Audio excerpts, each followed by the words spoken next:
Hello guys, back to my YouTube channel. तो guys, आज हम बात करेंगे एस्टाकाइंड सिरप के बारे में, जो कि मैनकाइंड कंपनी ने बनाई है।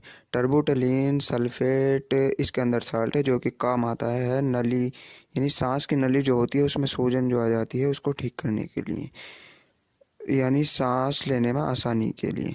और फिर साल्ट आता है इसमें ब्रोमहेक्सिन क्लोराइड हाइड्रोक्लोराइड, जो कि ब्रेक डाउन करता है बलगम को, यानी बलगम को तोड़ता है और उसको बाहर निकलता है।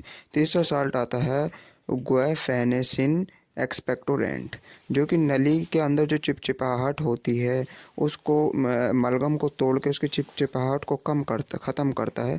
और गाइस, इसके रेट की बात करें तो ये 93 रुपये की आपको मिल जाएगी।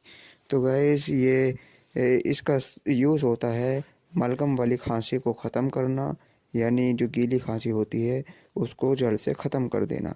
गाइस, एस्टाकाइंड सिरप बहुत ही